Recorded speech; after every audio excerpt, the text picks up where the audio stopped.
안녕하세요. 아이고, 위에도 계시네. 네, 그러면 사연을 한번 들어보겠습니다.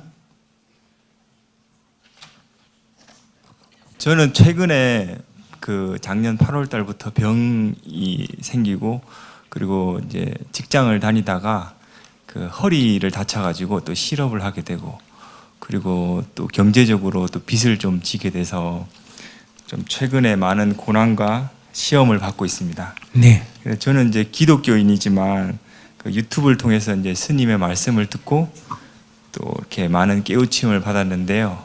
그 때문에 감사드립니다. 네. 저는 기독교인으로서 이제 이 고난과 시험을 하나님 여호와를 믿고 이렇게 기도하고 또 그분께 의지하고 이렇게 힘을 내고 있는데요. 그 문제는 제가 계속 이제 기도와 말씀으로 이겨내고 있는데 계속 머릿속에서 계속 그 잡생각, 근심, 걱정, 그리고 또 과거에 대한 후회, 왜 이렇게 살았을까 하는 후회, 그런 게 계속 떠오르는데, 그때는 이제 스님께서는 이런 생각이 드시는지, 그러면 그때는 어떻게 하시는지, 그게 궁금해서 질문 드리겠습니다. 네. 사람과 사람 사이 또는 어떤 신앙이나 어떤 다른 것도 믿음이란 것은 굉장히 중요합니다. 자, 믿음이 있으면 심리가 안정이 되고, 믿지 못하면 어때요? 심리가 이렇게 불안해집니다. 이것은 우리의 정신과 육체의 작용 자체가 그렇게 돼 있어요. 그래서 이제 아주 깊이 믿는 사람들은 목에 칼이 들어와도 어때요? 빙긋이 웃죠. 그러니까 예수님 같은 경우는 십자가에 못 박혀서 돌아가실 때도 뭐라 그랬어요? 주여 저들을 용서하소서 이렇게 말하잖아. 그죠? 근데 이제 그 믿음이 부족한 사람들은 늘 초조불안하단 말이에요. 남편을 믿는 사람, 아내를 믿는 사람은 뭐 남편이 너 남편 바람 피더라, 너 뭐 아내가 어떤 남자 만나더라 이래도 남의 말을 안 듣고 그래 알았어, 내 오늘 남편 오면 한번 물어보지 무슨 일이 있었는지, 이렇게 될 수 있단 말이에요. 와서 이제 확인해 보죠. 밖에서 신고가 들어왔는데 당신 오늘 호텔에서 어떤 여자하고 나오더라는데 어떤 사연이요? 이렇게 물어봐야 되겠죠. 근데 우리는 믿음이 부족하다 보니까 어때요? 너 말이야 오늘 무슨 일 있어? 하고 막 하잖아. 그러니까 자기 남편보다 누굴 더 잘 믿는다? 아무도 모르는 길 가는 사람 전화를 더 믿는다는 거예요. 이게 이제 믿음이, 남편에 대한, 아내에 대한 믿음이 부족한 현상이다, 이렇게 볼 수가 있어요. 그래서 믿음이라고 하는 것이 있으면 심리가 안정이 되고, 믿음이 없으면 심리가 불안해진다. 그래서 종교가 갖는 역할은 이렇게 믿음을 통해서 심리가 안정되는 그런 효과가 있다. 이거는 긍정적인 요소고, 종교가 갖는 긍정적인 요소고, 그러니까 아무리 어려워서 죽을 위기가 처해도 하나님께서 나를 돌봐주실 거다 하니까 불안, 초조가 없어지고 당황하지 않고 이제 좀 뭐랄까 편안한 가운데 길을 모색할 수가 있다 이거예요. 근데 이제 믿음의 이 단점이라 그럴까, 부작용이 뭘까? 그 죽으면 하늘 날아간다. 그거 믿는 것까지는 좋은데 돈 내면 내가 나쁜 짓을 해도 갈 수 있다. 이렇게 해서 이제 돈에 대한 문제가 발생한다. 내가 시험에 자꾸 떨어진다. 그러니까 또 떨어질까 봐 불안하잖아. 그죠? 근데 천도지혜를 지내면, 구술하면, 부처님께 기도하면 합격할 수 있다. 그럼 합격할 수 있다 하는 믿음을 가지니까 심리 불안이 적고 안정이 된다. 그런데 거기에 또 돈이 개입이 된다. 천도지혜를 지내면 몇천만 원이다. 구술하는 데 몇천만 원이다. 이런 식이 되면 이제 이게 믿음이 갖는 부작용. 그래서 오늘 우리 사회에 종교가 가면 병폐가 있다. 병폐만 있으면 이게 금방 사라질 텐데 이 병폐도 있고 또 어느 정도 효과도 있고 이 두 가지가 있기 때문에 긍정적인 요소, 부정적인 요소가 다 있다 이런 얘기. 그러니까 자기가 믿음을 갖고 있는데도 계속 불안하다 이 말은 믿음이 견고하지 못하다. 다른 말로 하면 믿는다고 하지만 별로 안 믿어진다 이 얘기. 어떻게 생각하세요? 저도 그렇게 생각하고 있습니다. 예. 이 생각이 그냥 믿어야지. 이거는 믿어진다는 거야, 안 믿어진다는 거야. 안 믿어지기 때문에 자꾸 믿으려고 노력하고 결심하고 각오하고 이런단 말이야.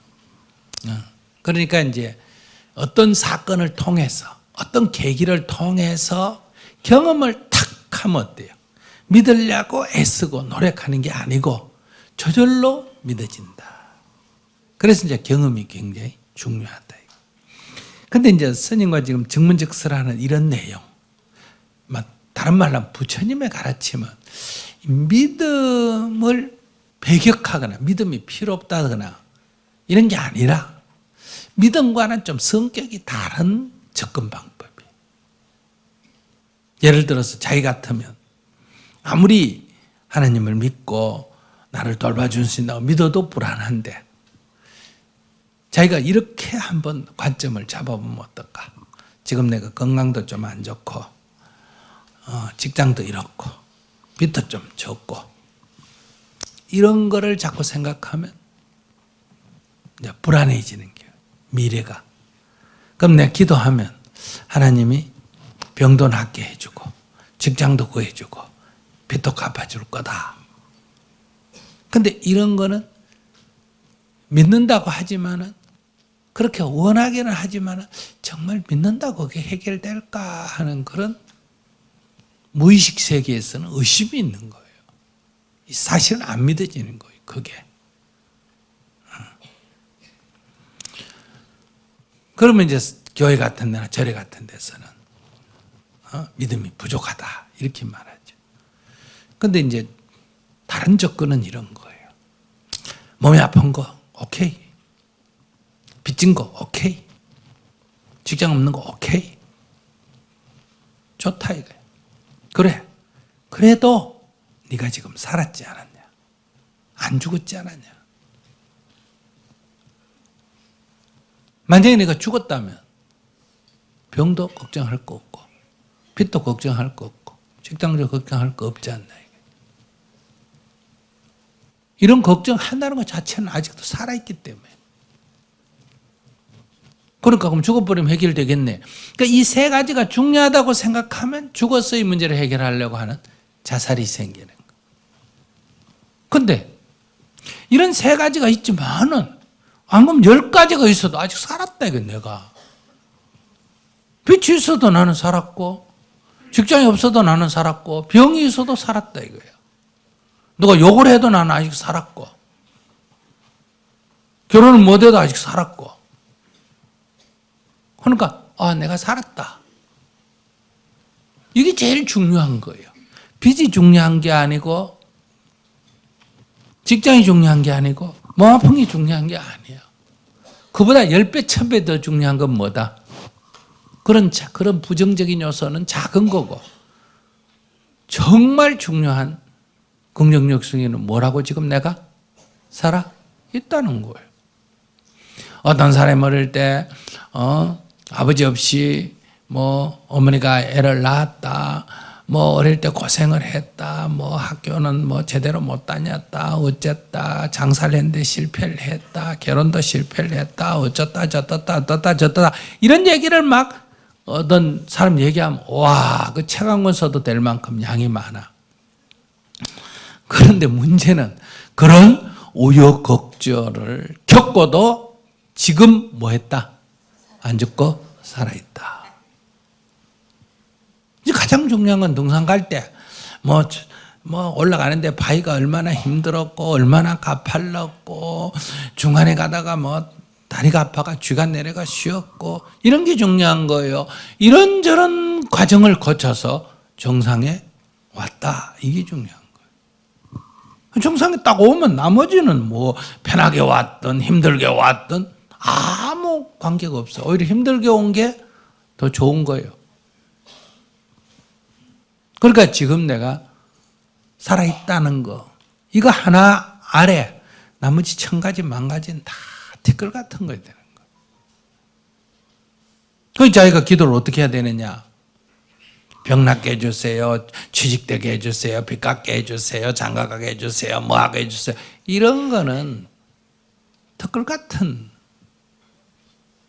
요구예요. 이거 해주면 하나님은 고맙고 안 해주면 믿어야 소용없더라. 이렇게 된단 말이에요. 자기는 어떻게 기도를 해야 되냐? 진실한 그렇지 아니라면 주여 감사합니다.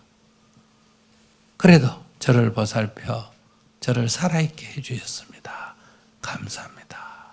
이렇게 기도하면 뭐 근심 걱정이 없어져 버려요. 감사합니다. 어떻게 기도해야 된다고? 살아있음을 감사합니다. 그러니까 네.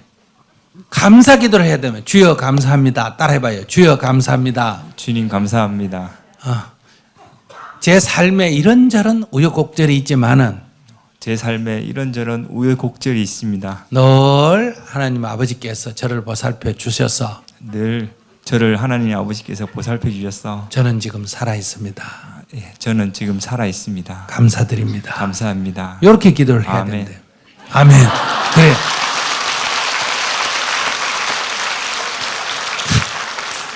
내가 아직 모자라는 게 아멘을 빼먹어버려요.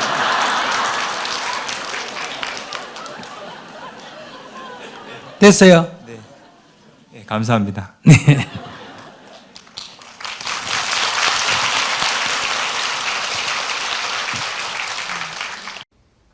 스님 기도를 하는 시간을 갖다가 이렇게 아침에 하는 시간이 그러면 제일 좋은 시간이라고.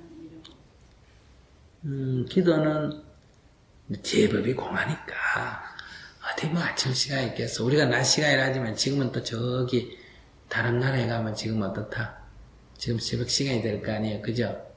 이 시간에 지금 새벽 시간인 나라도 많잖아. 그지? 그런데 왜 우리가 보통 새벽에 하라 그러냐 하면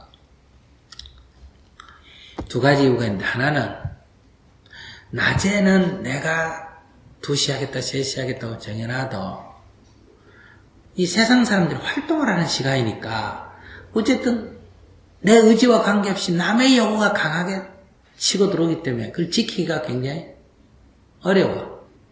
그래서 이래저래 옮겼다가 몇 번 하다 보면 안 하게 돼.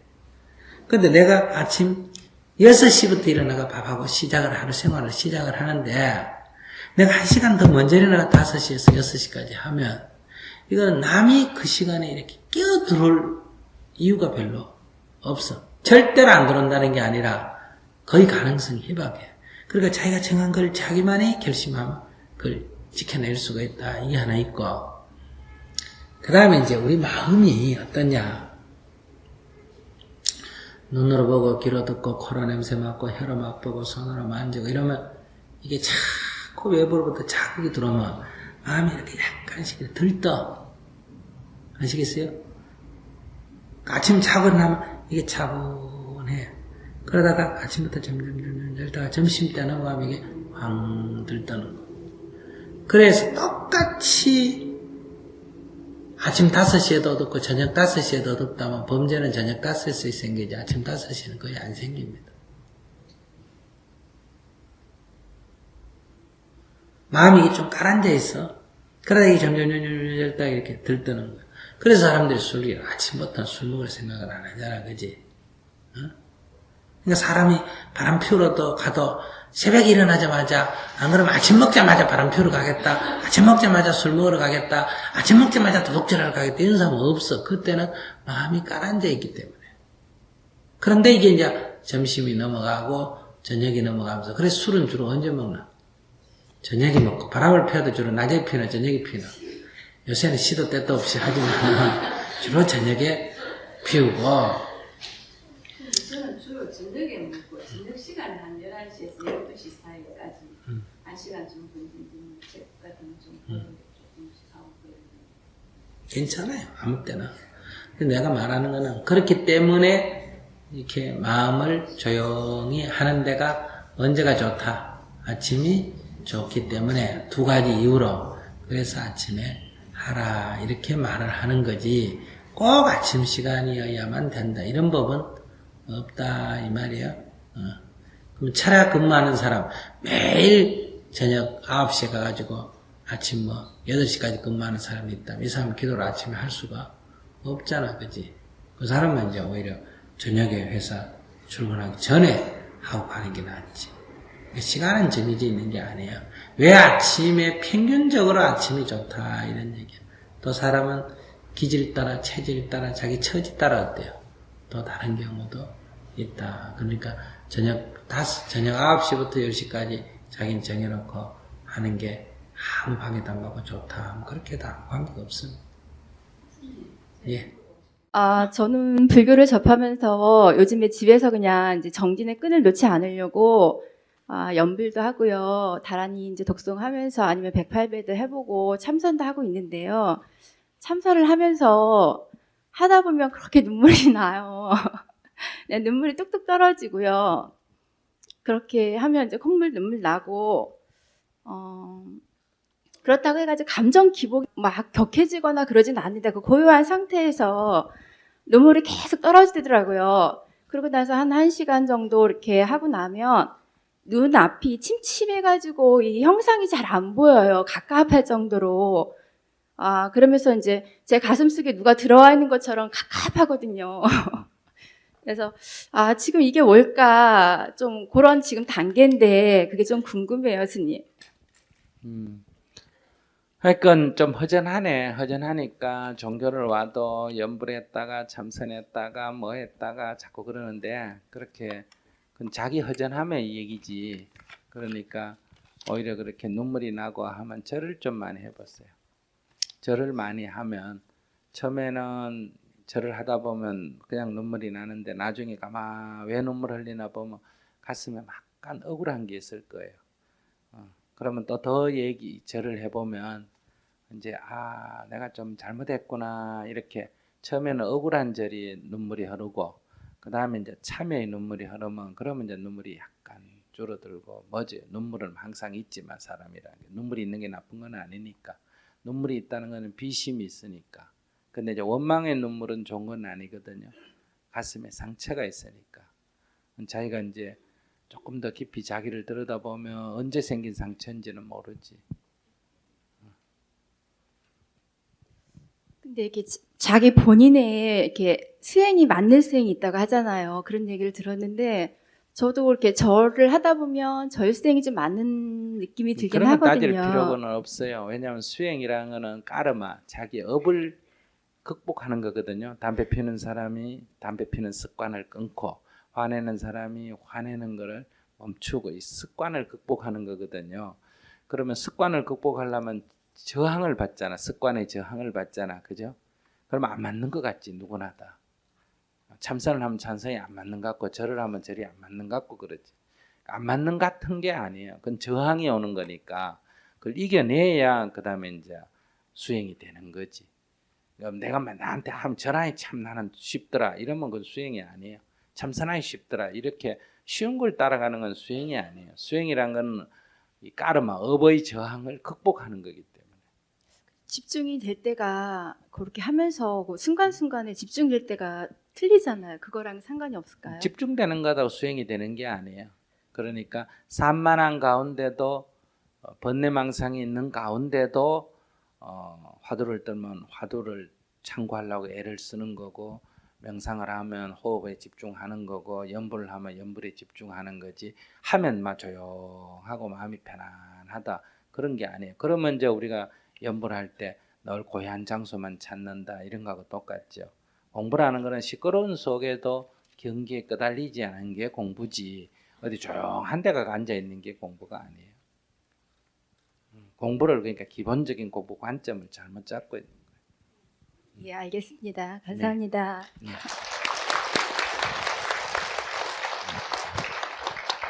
여러분들이 명상한다고 떡 앉아 있으면 머릿속에서 망상이 더 생겨요, 덜 생겨요? 연불 한다고 딱 정근한다고 절하고 있으면 더 생겨요, 덜 생겨요? 더 생겨요. 더 생기는 게 그게 수행이 안 되는 게 아니라 그게 정상이에요. 더 생기는 게 정상이다 이 말이에요. 그러나 그런 망상 가운데 연불을 하면 연불에 집중을 하는 노력이 수행이다 이 말이에요. 그러니까 연불을 딱 하면 아무 생각도 없이 연불만 딱 떼고 그런 생각하면 안 돼요. 그 망상이 있는 가운데 거기에 내가 끄달리지 않는 게 공부다 이 말이에요. 그럼 그건 연습이 좀 필요해요. 피아노 처음 치면 처음 치자마자 잘 쳐요. 처음엔 틀려요. 틀리는 게 정상이에요. 자전거 타려면 자전거 처음에 넘어지는 게 정상이에요. 그러니까 안 넘어지는 게 정상이고 넘어지는 게 정상이에요. 그러니까 넘어지다 보면 어느 순간에 타지는 거예요. 그런 게 수행이다 이 말이에요. 자, 그다음. 예, 안녕하세요, 스님. 네. 예, 저는 요즘 제 상태를 조금 점검받고 싶은데요. 제가 오늘 스님 법문 들으니까 100일 기도를 열심히 안 한 것 같습니다. 제 꼬라지를 정확하게 잘 몰랐었던 것 같아요. 늘 기도를 하면은 한 7, 80일 정도 되면은 잘 안 하게 되거든요.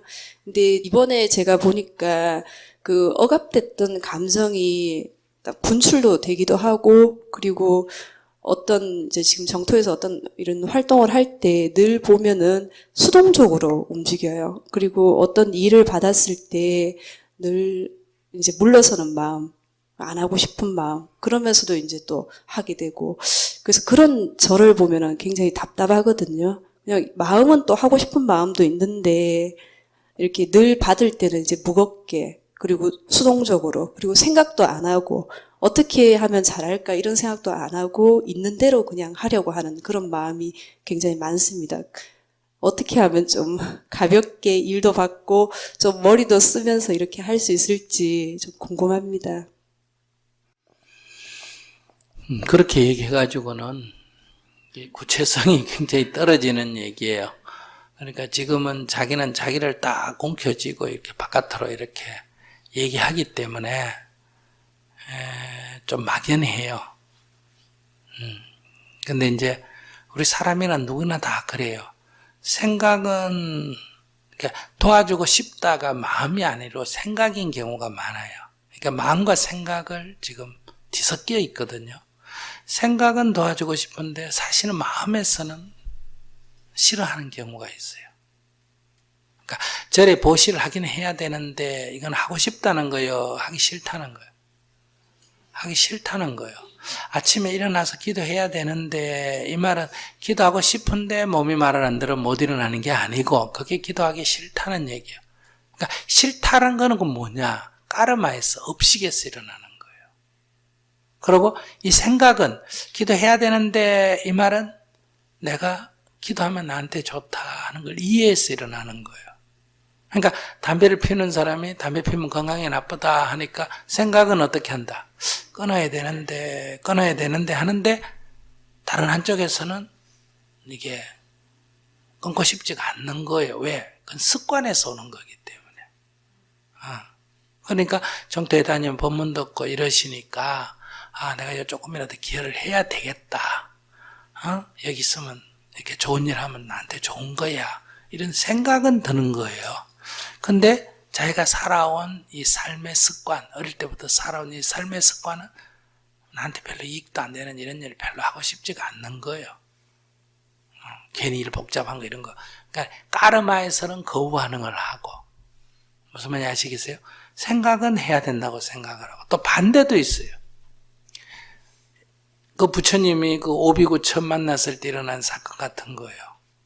그러니까 부처님이 타락했다. 수행을 포기한 사람이다. 저 사람 우리 가까이 오면 우리 아무도 자리를 내주지 말자. 이렇게 서로 의논까지 한 거예요. 그런데 부처님이 가까이 점점 오니까 자기도 모르게 한 사람이 일어나가 자리를 비켜주고 한 사람이 일어나가 물 떠와서 갖다 주고 수행자 예우를 하는 거예요. 그 왜 그럴까?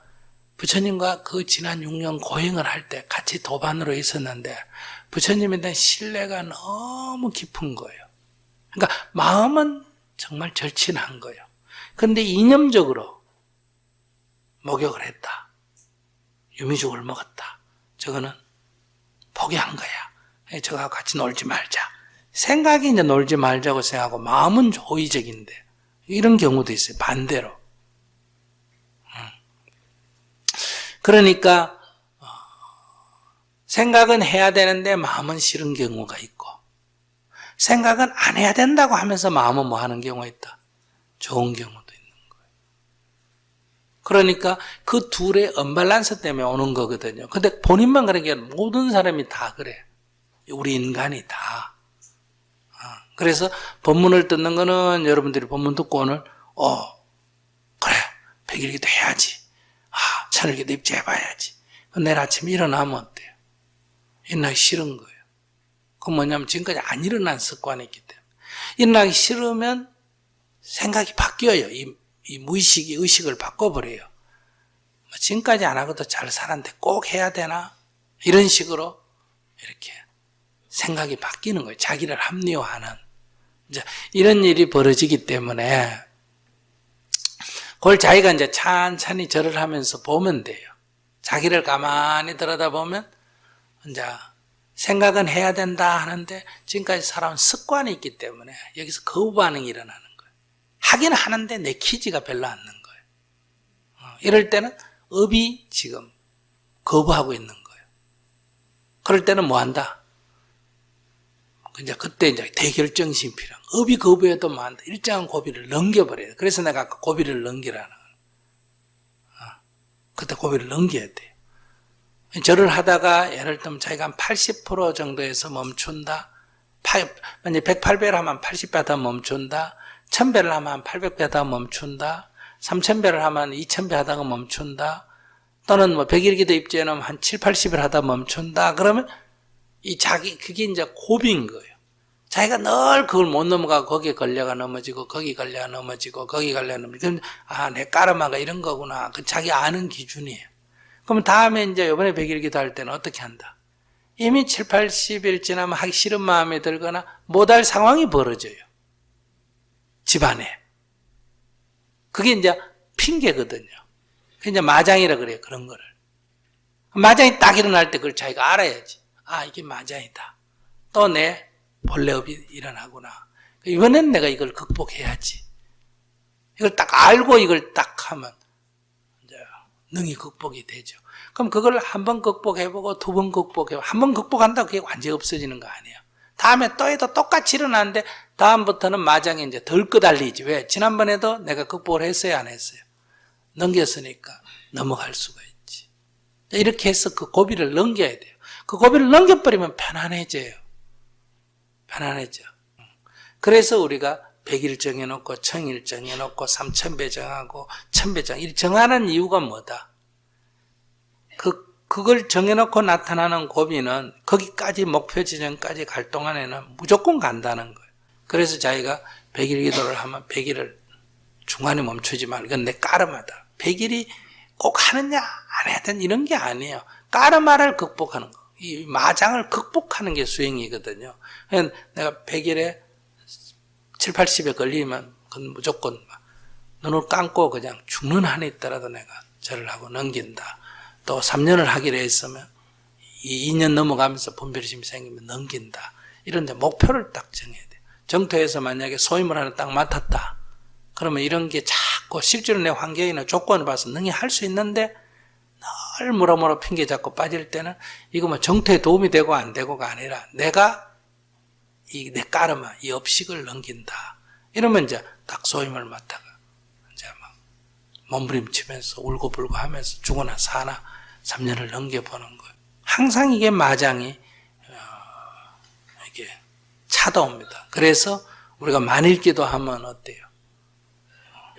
처음에 한 1000일 하다가 마장이 생기든 5000일 하다가 마장이 생기든 7000일 하다가 마장이 생기는 거예요. 그러니까 그걸 넘어가야 돼. 그래서 자기는 이제 수행의 목표를 뭐를 정하든 자기가 정했으면 중간에 관두는 법은 없다. 무조건 간다. 수행 삼아 하는 거.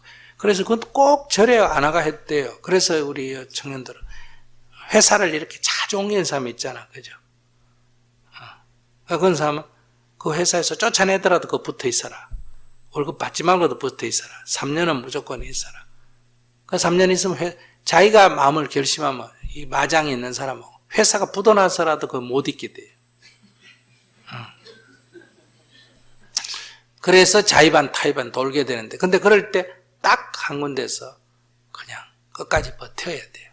그럴 때는 회사 문제가 아니라 수행이에요. 그때는 이미. 자기가 뭘 하든지 딱 하나를 잡아서 이제 일어날 거를 아예 예측을 하면서 어떤 일이 일어나도 정해진 날짜, 정해진 방식으로 내가 한다. 이렇게 하면 아주 자기 까르마가 선명하게 일어납니다. 아주 선명하게. 내 업이 이런 거구나. 내가 늘 여기서 넘어지는 거구나. 이걸 극복을 해야 이제 좀 삶이 자유로워지죠. 안 그러면 늘 우리가 이 세상에서 온갖 사람 만나고 온갖 일이 벌어지는 세상에 다 내 맘에 맞는 세상, 내 맘에 맞는 사람은 만날 수가 없어요. 그럼 늘 쫓겨다녀야 돼요.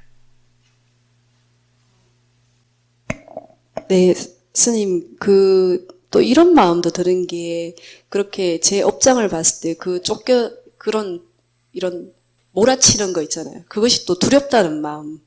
예, 그것과 또, 아까 자기를 너무 움켜쥐고 있다고 하는데, 예.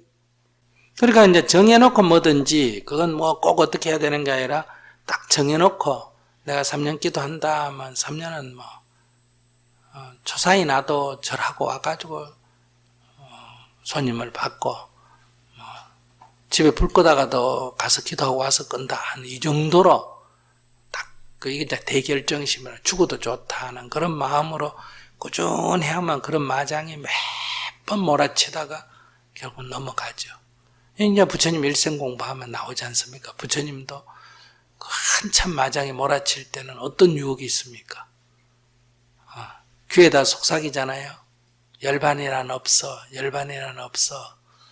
열반이란 말만 이 세상에 있지 실제로 니르바나라고 하는 그런 경지는 없다는 거. 그게 해도 안 될 때 일어나는 절망적인 속삭임이란 말이에요. 그걸 이제 뛰어넘으셨잖아요.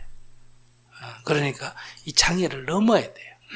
이거 가장 좋은 방법은 특별한 비책은 없어요.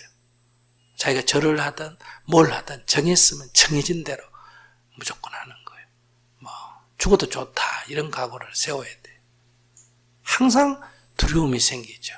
아까 열반이란 없어 이것도 두려움이지. 이러다가 내가 이 숲속에서 죽어버리면 아무 소용도 없지 않느냐. 아무 인생에 의미가 없지 않느냐. 이런 두려움이 일어나는 거예요. 근데 이제 우리가 그걸 넘어가야 되는 거예요. 자기가 이제 정한 대로 아까 얘기한다면 뭐든지 딱 정해서 꾸준히 가면서 그런 마장이 일어날 때 이걸 휘둘리지 말고 나한테 이런 마장이 있구나. 나한테 이런 마장이 있구나. 지금 마장이 이래 일어나구나. 이걸 보면 능히 넘어갈 수가 있죠. 한두 가지를 그래 넘기면 다른 마장도 다 이제 자기가 주인이 돼서 알 수 있어요. 싸우더라도 내가 마장하고 싸운다는 것도 알 수가 있고. 네, 잘 알겠습니다. 네. 근데 잘못 받아들이면 이제 스님이 일시키려고 저러나 이제 이렇게 생각하는데 그렇죠. 회사면 회사, 절이면 절, 참선이면 참선, 정토했으면 업무면 업무 딱 맡아가 정해진 대로 자기가 끝까지 해보는 거예요. 3년을. 쭉 하면 이제 못할 일이 막 수도 없이 발생해요. 못할 일이. 내가 싫은 마음이 들었어도 못할 일이 생기고 남편이 갑자기 반대를 해서 못할 일도 생기고 온갖 일이 벌어져요. 그런데 이제 그걸 다 마장으로 딱 보고 그냥 꾸준히 해나가야 돼. 그걸 갖고 바깥에서 일어나는 문제를 갖고 시비하면 벌써 내가 마장이 지는 거거든. 담배를 만약에 딱 끊기로 했다 하면 막 피가 거꾸로 솟는 것 같고 죽는 것 같고 병원에 실려가고 해도 딱 업이 이게 담배업이 나한테 참 깊기는 깊구나. 진짜 안 끊었으면 큰일 날 뻔했구나. 오히려 이렇게 생각하고 딱 나가야 되는데 의사가 당신 담배 안 피우면 오히려 후유증 때문에 죽을 수도 있으니까 그냥 피워라. 이래 말해도 네, 저는 안 피우다 죽겠습니다. 이렇게 딱 얘기해야 돼요. 그 정도로 안 하면 대부분 다 집니다. 우리가 어떤 일을 하다가 마음이 바뀌어버려요. 마음이. 그러니까 이게 뭐라 해가 이게 바꿔버려요. 그래서 자기가 자기한테 속거든. 그러니까 이제 이번에 딱 하나의 원을 자기 나름대로 목표를 세워가지고 끝까지 가는 기도문을 이제 이렇게 다만 할 뿐입니다. 거기 뭐 시비분별 따지지 말고 이런 일이 일어나도 하고 저런 일이 일어나도 하고 다만 할 뿐입니다. 다만 할 뿐입니다. 이렇게 계속 정진해 나가면 한두 번 고비를 딱 넘기면 이제 삶에 이런 두려움 같은 거 없어져요. 스님 뵙게 돼서 영광입니다. 저는 질문이 한 3가지쯤 되는데요. 둘째 놈이 결혼을 2번 실패하고 그 소생을 제가 키우고 있는데 그 놈한테도 또 따뜻한 가정이 있을 수 있는가도 여쭤보고 싶고요. 또 사람이 죽으면은 환생을 한다 하는데 49일 만에 환생을 하는지 수십 년, 그러면은 우리가 제사를 모시면은 100년 넘은 조상님도 제사를 모시고 하는데 이미 환생하고 없는데 모시는지 뭐 또 그거에 대해서 뭐 며칠 만에도 환생을 하는지 그 부분이 또 궁금하고, 예. 저는 또 어째 인연이 해서 늦게 부처님 법을 만났는데, 이제 한 4, 5년 됐는데, 기도를 하면은 일심으로 안 되고, 엄한 망상이 왔다 갔다 하니까, 헛기도인가 싶고, 어떻게 하면은 기도를 일심으로 기도할 수 있는가 좀 가르쳐 주셨으면 감사하겠습니다. 네. 끝에서부터 하면 기도를 할 때 온갖 번뇌망상이 일어나는 게 정상입니다. 정상. 그게 나쁜 게 아니고 그게 정상이다. 나만 그런 게 아니라 모든 인간이 다 그렇다. 사람들이 말로 안 해서 그래.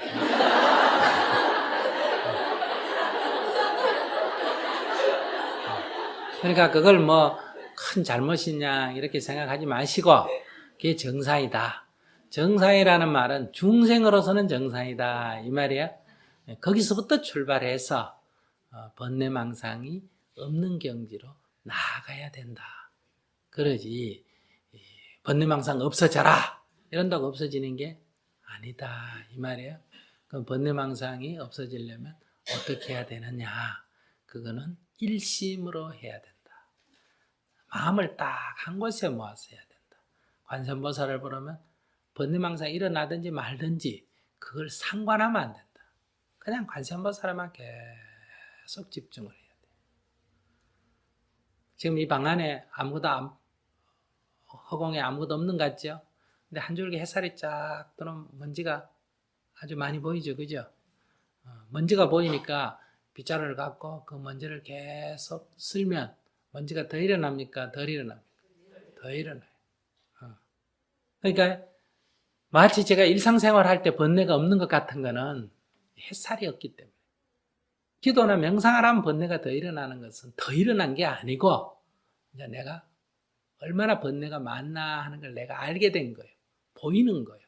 햇살이 들어와서. 보이니까 막 안 일어나야지, 번뇌를 없애야지 하면 빗자루 쓰는 거하고 똑같아가. 안 일어나야지 하는 번뇌가 한 개 더 붙어가지고 그것까지 번뇌를 더 불러일으킨다 이 말이에요. 그러니까 가만히 놔둬야 돼. 가만히 놔두면 결국은 깔아앉아서 없어지는 거예요. 그때 가만히 놔둔다 이 말은 번뇌를 시비하지 않는다. 어떤 번뇌가 일어나든 그 번뇌를 가지고 일어나야 된다 말아야 된다 왜 이런 번뇌가 일어나느냐 이렇게 시비하지 말아야 된다.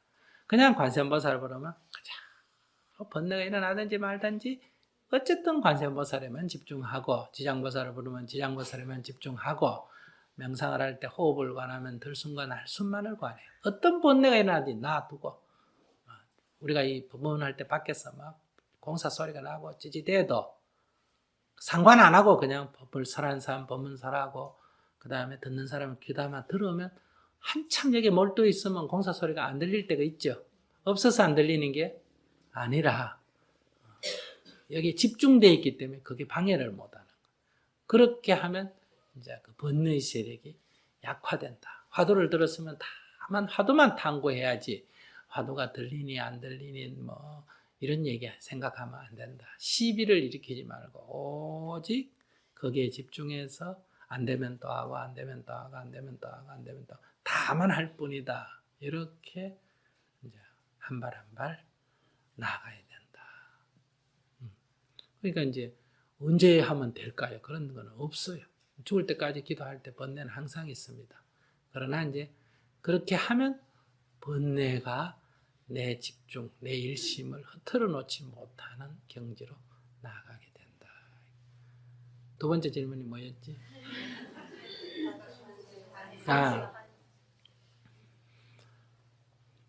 이 두 가지로 설명을 할 수 있어요. 하나는 해탈지도, 해탈하는 법에 따른 설명이고, 하나는 종교로서의 불교에 따른 설명이에요. 해탈지도에서는 종교를 초월합니다. 이건 뭐 불교니 뭐니 이런 얘기할 필요가 없어요. 해탈지의 입장에서 얘기를 한다면 일체가 유심조예요. 부모가 내 마음 밖에 있는 게 아니고 다 어디에 있다? 내 마음 가운데 있어. 일체가 다 내 마음 가운데 있어. 그렇기 때문에 그 관점에서 볼 때는 뭐 온다니 간다니 어쩐다니 얘기할 필요가 없어요. 내 마음에 걸리면 해탈이 안 된 거고 내 마음에 놓아버리면 해탈이 되는 거예요. 여긴 다 극락이 전토고 지옥이고 다 어디에 있다? 마음의 산물이다. 이렇게 보는 게 근본도리입니다. 그 다음에 종교로서의 불교에서는 이제 이 아미타경과 무량수경에 보면 저 타방세계, 여기 말고 저 타방세계에 극락세계라고 하는 세계가 있다. 극락세계가. 근데 그 극락세계는 어떻게 만들어졌냐? 법장비구가 48대 원을 세우고 한량없는 겁동안 수행정진해서 그런 세계를 만들었다. 원력으로 만들었다. 그 만들어진 세계가 극락세계고 그 법장비구가 성불해서 부처를 이룬데 그분의 이름이 아미타불이다. 그 48대 원 가운데 내가 이룬 세계는 이런 세계여야 한다. 이게 대부분인데 그 중에 한 개가 누구든지 내 이름을 죽기 전에 10번만 간절하게 일심으로 부르면 누구나 다 이 세계에 태어날 수가 있다. 이런 원을 세웠어. 그렇기 때문에 우리가 죽기 전에 10번만 아미타불을 부르면 그 세계에 태어날 수 있다. 이런 얘기. 누구든지. 데파다타도 마찬가지예요.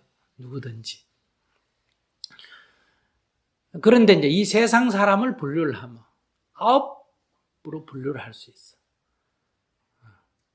관무량수경이 나와요. 그래서 구품 중생이라 그래. 상중하를 나누고 각각 다시 상중하를 나눠서 최고품이 뭐다? 상상품이고 상품 상생이고 최하가 하품 하생이에요. 하하품이에요. 이렇게 9등분으로 나누는데 첫 등급에 속하는 사람. 그러니까 마음이 해탈한 사람이죠. 이런 사람은 즉시 환생한다. 이 방문을 열고 나가면 이 방에서 저 방으로 가듯이 사바에서 극락으로 바로 들어간다. 이렇게 해서 한나절 만에, 하루 만에, 3일 만에, 일주일 만에, 37일 만에, 7일 만에 이렇게 해서 7등급이 49일 만에 환생할 수가 있다. 그래서 49제를 지내는 거예요. 그 다음에 이제 8등급하고 9등급은 어떠냐? 이 사람도 극락세계에 날 수는 있는데 지은 죄가 너무 크기 때문에 지옥에 가서 조금 뜨거운 맛을 좀 보고 와야 돼. 갔다 와야 돼. 그냥 바로는 못 가고. 그럼 안 가는 건 아닌데 가기는 가. 누구나 다 가기는 가는데 가서 좀 맛을 보고 와야 돼.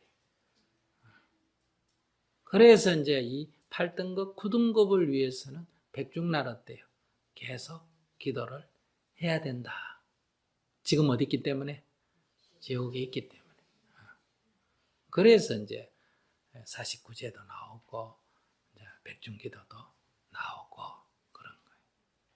그 다음에 이제 집에서 제사 지내는 얘기는 불교가 아니고 그건 유교기 때문에 그건 여기서 논할 필요가 없다 이런 얘기예요.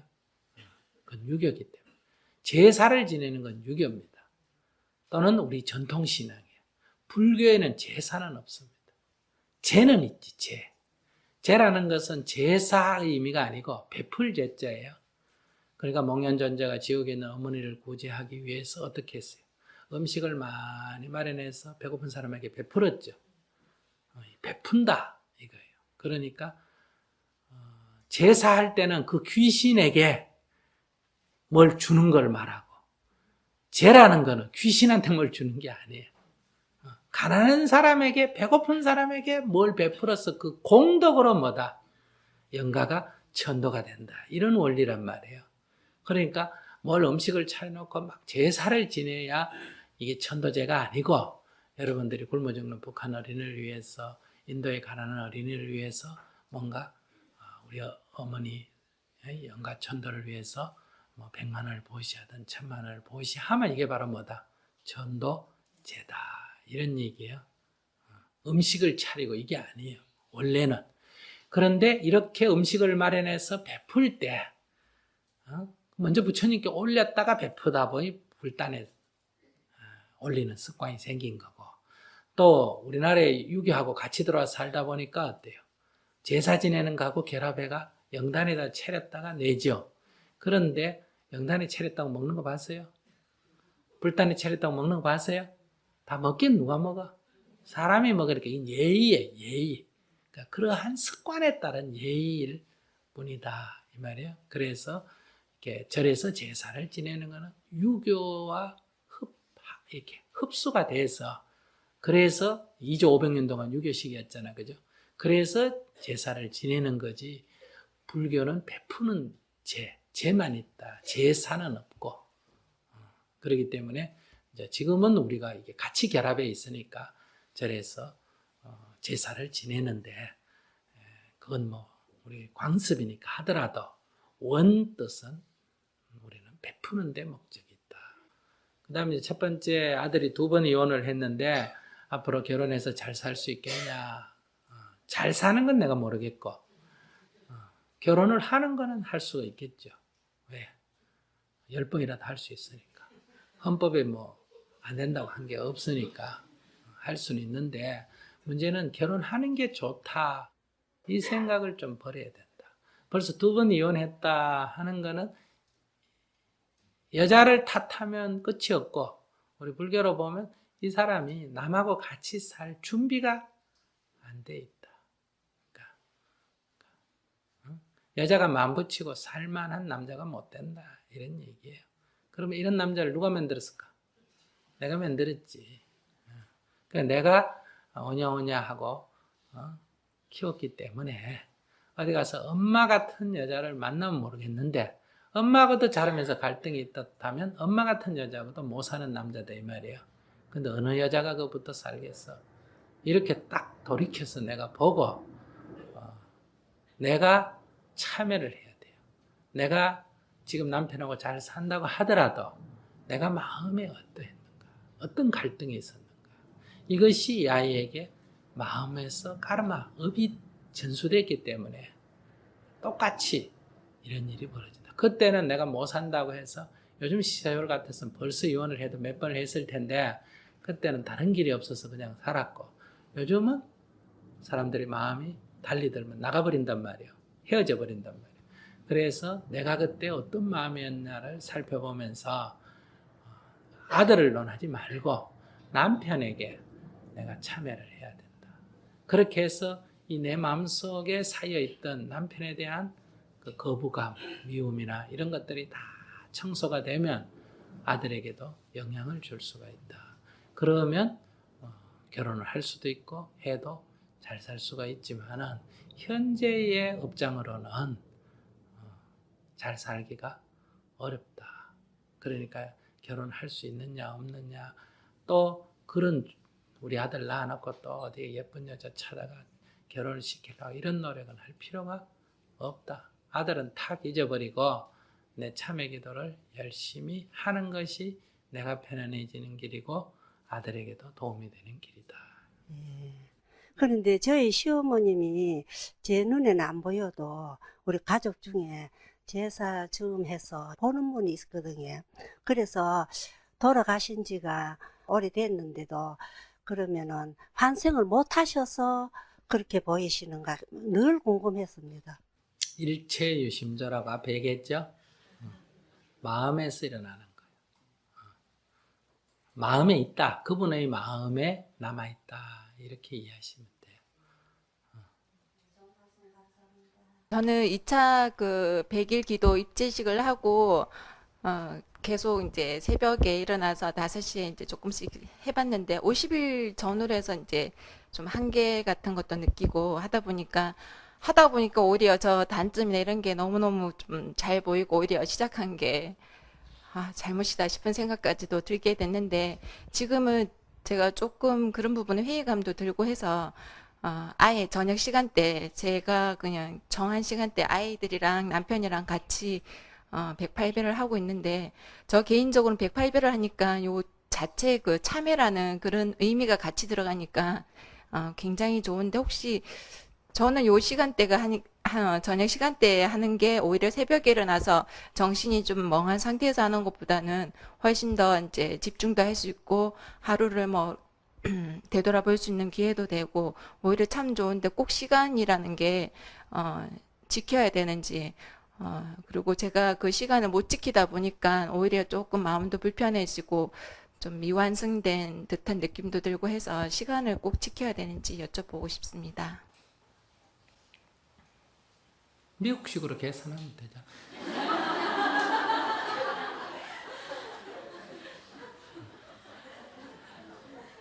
제법이 공한데 뭐 그게 3시고 4시고 있겠어. 미국식으로 계산하고 중국식으로 계산하고 인도식으로 계산해서 하면 되지. 상관이 없어요. 그 뭐 기도하는데 무슨 몇 시가 중요하겠어. 근데 5시에 하자 하면 또 5시에 못 할 이유가 뭐 있어. 제법이 공한데. 다시 얘기합니다.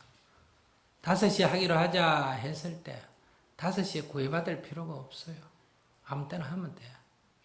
또 반대로 5시에 하자 하면 5시 하면 되지. 굳이 딴 시간에 할 이유가 뭐가 있어. 이 둘로부터 자유로워야 됩니다. 그러니까 5시에 하기 싫으니까 자꾸 다른 핑계를 대거나 또는 5시에 하면 안 된다고 꼭 고집을 하거나 그럴 이유는 없다 이 말이에요. 근데 정말로 새벽에 몸이 안 좋거나 일어날 수가 없기 때문에 내가 저녁에 하는 건지 아침에 하기 힘드니까 쉬울 때 하려고 하는 건지 그럼 쉬울 때 한다고 한다는 것은 자기 까르마를 따르는 거거든요. 우리 지금 수행한다는 건 까르마를 고치려는 거란 말이에요. 까르마를 소멸하려고 하는데 까르마를 따른다. 도움이 별로 안 됩니다. 108배 절하기는 저녁이 쉬울지 몰라도 마음공부에는 별로 도움이 안 된다. 왜? 벌써 지 하고 싶은 대로 끌려가서 하기 때문에. 그리고 수행은 내가 기도를 하는데 자식이나 아이들이 따라서 하는 것을 못하게 할 필요는 없습니다.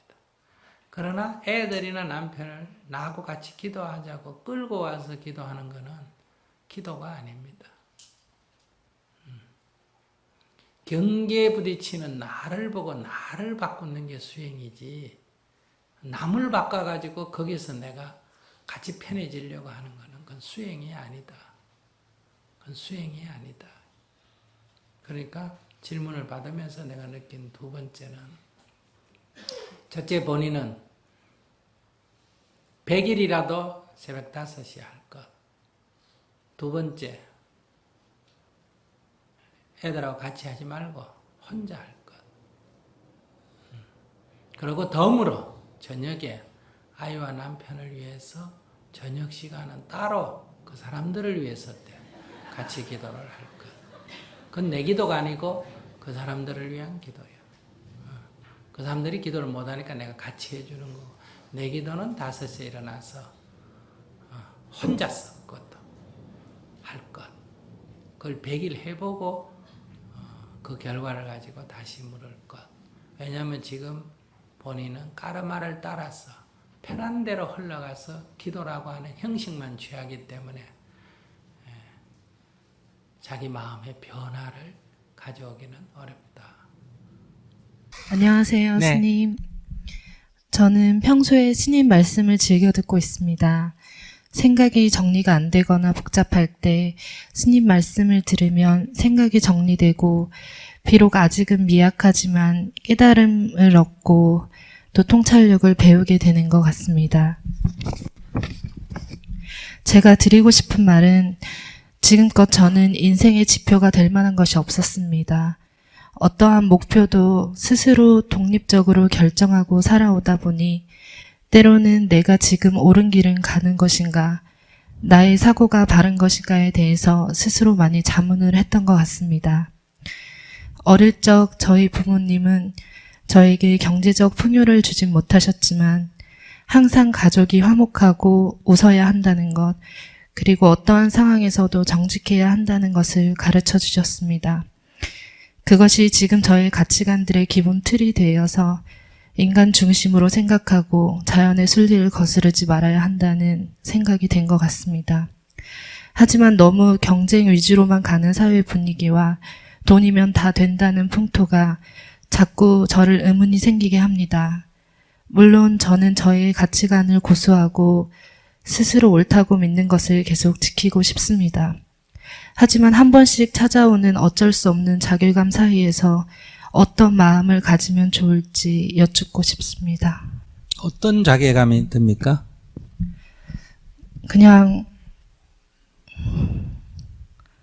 나 혼자 아무리 잘 바르게 살아야 된다, 정직하게 살아야 된다 해도 주변에서는 편법을 쓰거나 아니면 좀 더 경제적으로 풍요로운 사람들은 좀 더 빠른 길로 가는 것처럼 보이고 또 오케이. 그 정도만 해도 되겠어요. 자기 운전할 줄 압니까? 할 줄 압니다. 운전 교습소에서 어떻게 배웠어요? 규칙을 잘 지키면서 운전하라고 배웠습니다. 네, 중앙선 침범하라 그랬어요? 하지 마라 그랬어요? 하지 말라고 했습니다. 차선 막 변경하라 그랬어요? 하지 마라 그랬어요? 차선은 변경이 아니, 됩니다. 그냥 자주 이렇게. 자주 이렇게, 네. 여 갔다 저 갔다 여 갔다 저 갔다 이렇게 그런 위험한 운전은 안 됩니다. 끼어들게 하라 그랬어요? 하지 마라 그랬어요? 하지 말라고 해줬습니다. 예를 들면 여러 가지 규칙이 있죠. 네. 그럼 자기 이제 차 몰고 이 시내 나오면, 고속도로 가면 규칙대로 사람들이 해요? 안 하는 사람이 많아요? 하는 사람도 많고 안 하는 사람이 더 많은 것 같습니다. 그러면 자기 계속 성질 내면서 운전해야 돼요? 안 그러면 안 하는 놈들 가서 꽉 박아버려야 돼요? 안 그러면 내가 운전을 그만둬야 돼요? 그냥 방어 운전하고 있습니다. 아니, 네. 그 규칙을 안 지키는데 네. 그러면 자기가 네. 입에 씨씨씨씨 해가면서 운전을 해야 되느냐? 네. 안 그러면 안 지키는 것들은 가서 박아버리느냐? 앞에 끼어들면 꽉 가서 박아버리느냐? 네. 안 그러면 앞에 가가지고 도로 그 보복 운전을 하고 이런 게 좋냐? 네. 이런 인간들하고 같이 운전 못하고 살겠다. 내 운전 포기하겠다. 이런 게 낫냐? 네. 그래도 운전하고 다녀야 돼요. 그래도 운전하고 다녀야 됩니다. 얘기하고 나니까 지금 내가 무슨 얘기하려고 이런 얘기했는지, 내가 왜 이 얘기를 질문했는지 네. 자기가 지금 딱 안 잡혀요. 아니, 잡힙니다. 그럼 어떻게 할래? 그만 살래? 안 그럼 나도 팍팍 규칙을 어기면서 운전할래?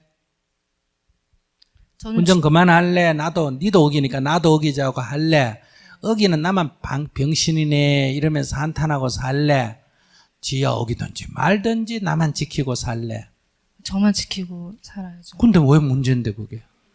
문제는 아닌데 응. 근데 왜 좌절감을 느끼는? 자기는 네. 자기 딱 남이야 빨리 가든 늦게 가든 내가 정확하게 이 교통신호 지키면서 운전하는데 자괴감이 들어? 나 혼자 이렇게 교통신호 지킨다고 네. 이게 뭐가 되노?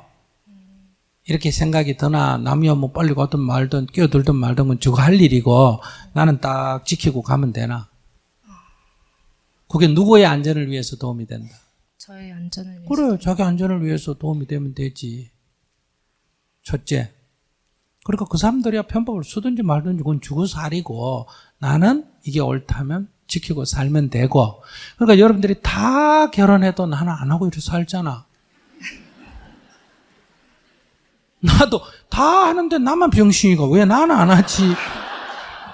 이렇게 생각 안 하잖아. 그 남이 하는 거야. 주고 알아서 살지. 그렇다고 결혼하면 뭐 나쁘다 욕도 안 하잖아. 부러워도 안 하고 욕도 안 한단 말이에요. 근데 주가 좋다고 결혼해가지고 애 낳고 살면서 괴로우면 지가 전공이면 자기가 해결하지. 그걸 왜 혼자서는 나한테 왜 이러냐 계속 물어. 그런 것도 내가 답까지 해줘가 이렇게 도와줘가면서 사는데 그걸 생각하면 자기는 신호위반하는 거 그런 사람들 이렇게 연락해서 야 신호위반하면 그 벌금 문제 조심해라. 야 그 과속하면 야 그 너 다친데 조심해라. 이러면서 다녀야지. 편법 쓰면 그건 너 안 좋대. 그래도 말 안 들으면 이렇게 이번에 선거할 때 그런 거 좀 개선하겠다는 사람 찍어주고 이렇게. 이번에 선거 자기 했어요 안 했어요? 했습니다. 자기 이 사람이다 이다이 잘했다 이래가 찍었나? 뭐가 하나 미워가지고 그거 안 찍으려고 옆에 거 찍었나? 솔직하게 얘기해봐라. 그런 건 아니고 그 중에 제일 괜찮은 사람. 네. 그래도 자기는 괜찮다. 여기 한번 물어보죠. 요번에 야, 이 사람이다. 최선이다. 이래가 찍은 사람 손 들어봐. 둘이 있다. 둘이. 그 다음에 뭐 그냥 정치인 다 그렇지만은 그래도 막 저 사람보다 이 사람이 낫네. 아, 그 사람 그래도 막 내 마음에 딱 드는 건 아니지만 그 정도는 괜찮네. 이래 찍은 사람 손 들어봐. 한 4분의 1 된다. 그 다음에 찍으러 가기 싫어. 이것도 싫고 저것도 싫어. 근데 안 찍으러 가면 저게 될 것 같아가지고 아 저거 되면 참 골치 아프니까 그래서 그거 막으려고 이 별로 마음에 안 들지만 이거라도 찍어야 되겠다. 이래 찍은 사람 손 들어봐. 훨씬 많다 이게. 자 이래 찍어도 억지로 이래가 그러니까 투표를 했는데도 행복하게 한 거 아니야. 아시겠어요? 딱 성질대로만 안 가고 싶은데 안 가면 누구 좋은 일 될 것 같아가지고 그래서 가서 이렇게라도 최악을 막기 위해서 착이라도 찍어서 결과는 좋아져서 안 좋아져서 그거 봐. 꼭 내가 좋다고 찍어야만 좋아지는 거 아니에요. 우리가 선택을 할 때는 이 세상이 내가 원하는 대로 돼야만 세상이 꼭 좋아지는 거 아니다 이 말이야.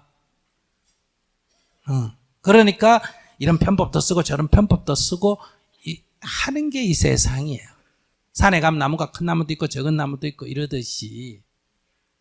그러니까 자기가 나쁜 거는 아니지만은 자기는 좀 고지식한 인간이에요. 자기가 지키면 그냥 예를 들면 내가 고기 안 먹는다고 다 그 고기 먹지 마라 이러면 될까 안 될까? 내가 먹는 건 내 일이고 먹는 건 주의 일이고 규칙을 지키는 건 내 일이고 안 지키는 자기들의 일이란 말이에요. 지키면 좋지만은 안 지킨다고 다 어떻게 못해. 그러듯이 자기 얘기 들어보면 자기가 그렇게 사는 건 좋은 일이야. 근데 자기는 남이 이렇게 안 하니까 나만 이러면 뭐하노? 이거는 이제 다음 단계는 뭐다? 에이 나도 그냥 편법을 써버리자 이렇게 가든지 그렇게밖에 갈 일이 더 있나? 나는 그래서 여러분들 아무리 결혼해가 이래 살아도 나 혼자 뭐 결혼 안 한다고 세상이 바뀌나 뭐 에이 나도 해버리지 이런 생각 난 절대로 안 해. 누구야 하든지 말든지 나는 내 길 가는 거야. 그러니까 여러분들이 지금 남북관계가 안 좋아가 뭐 통일이고 뭐고 다 물 건너갔다 생각해도 나는 어떻게 생각하느냐. 밤이 깊으면 새벽이 가깝다 이렇게 생각하는 거예요.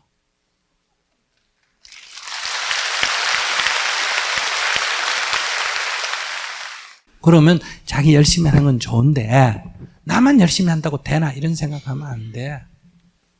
내일 지구가 망하더라도 오늘 한 그루 나무를 심는다 하는 그런 마음으로 그저 이렇게 사는 게 세상이 어떻게 되든 내일 망하든 누구한테 좋다. 나한테 저한테 좋다. 이렇게 생각해요. 그렇게 해서 그대로 가세요. 그렇게 자꾸 나만 이런 생각하지 말고. 감사합니다.